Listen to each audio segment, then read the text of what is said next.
What's going on with Japan? Hirohei says that the UN is upset with Japan. What'd Japan do? Hey guys, thanks for tuning in. I hope you've been having a great weekend. And before we get to the main topic, just something quick to clarify. In yesterday's video about Dragon Age the Veilguard, I had a few comments asking me about the gameplay. And for the record, the gameplay is from the official Veilguard gameplay trailer. I personally have no interest in playing that game myself, so yeah, that's not my gameplay. And now, moving on to the main topic. So on October 29th, Yamato... Were people really upset about that?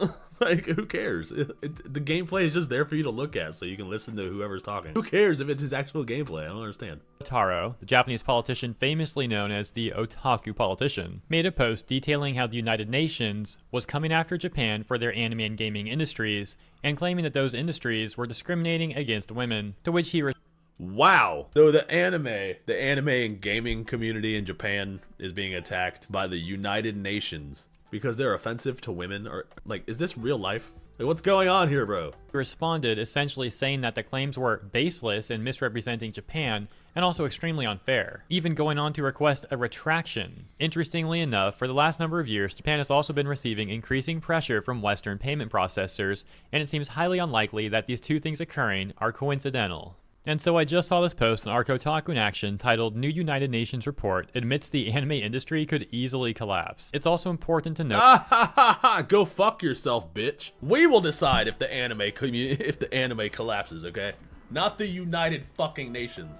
Like, no, you can go fuck yourself. The UN is not gonna put a stranglehold around anime just because it's not inclusive enough. Go fuck yourself. I want Japanese anime and games to come as they are. I do not give a fuck if DEI is included in our Japanese games and anime. Like, I fucking hate that shit, dude. Do you think Rockstar is going to make GTA 6 woke? There are already strong signs of that. I'm hoping not. Like, they did give you a female protagonist, but at least she's attractive. She's not ugly, right? Like, I'm hoping that Rockstar will just make fun of the woke with the influencers and shit. People are walking around the streets with their smartphones out filming themselves and shit. I saw the trailer. We can watch that in a second if you want to. But, like, I hope it's not woke, dude. I would be so mad, dude. We did not wait fucking 11 years by this point for a woke-ass GTA. I want it to be just as fucking violent as the rest of the GTAs. It would piss me off so bad if GTA 6 was woke. I think it would piss off literally everyone. They would probably get the same reaction as Dragon Age Veilguard.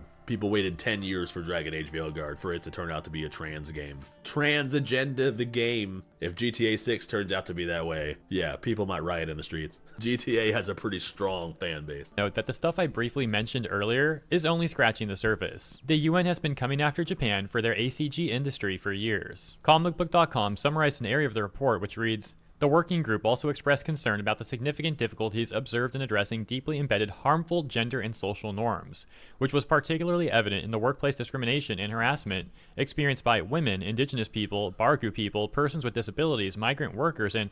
What the fuck? What the fuck is Baraku people? They come up with a new word every fucking day. They talk as if it's normal. Like, this is something everybody knows. Like, if you don't know what a Baraku person is, you're a bigot. Newsflash. Now I have to look it up.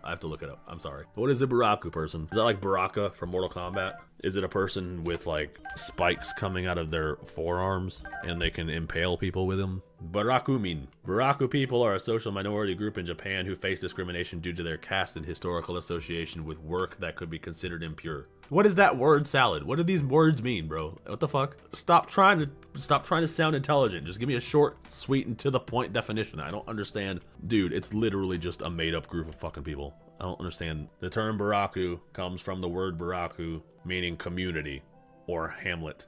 The Baraku are descendants of an outcast community from Japan's feudal era. Like, what the fuck? They were associated with occupations like butchering, tanning, and execution. Well, learn something new every day, I guess. How do you like them apples, everyone?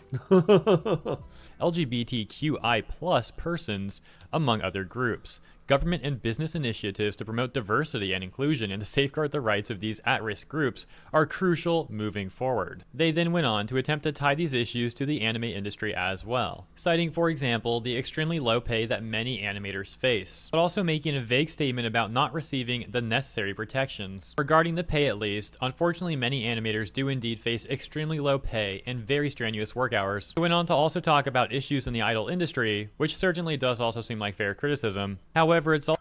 Yeah, okay, yeah, that's fair. Wasn't he a president? Barack Obama.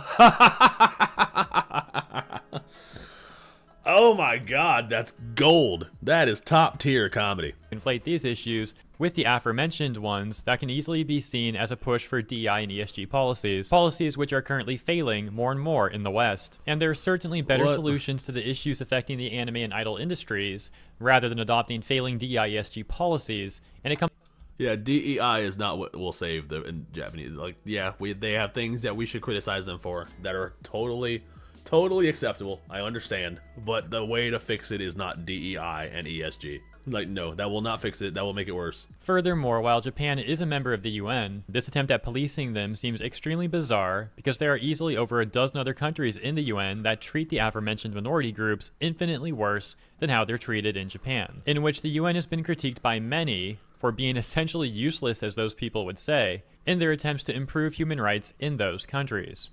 What is the UN even for? Making this report against Japan appear as if it might be an attempt to save face from those failures. Some may also argue that there could be a financial incentive here as well, as DEI and ESG policies continue to fail in the West, and those who are proponents of said policies may then seek to get Japan to further adopt them out of desperation. Indeed, some Japanese corporations and ACG have adopted those practices more and more, notably Square Enix, who has been making the news routinely for their recent financial failures ever since doing so. And of course, Square's other issues going on at— Oh yeah, Square Enix was seen on the Sweet Baby Inc. client list.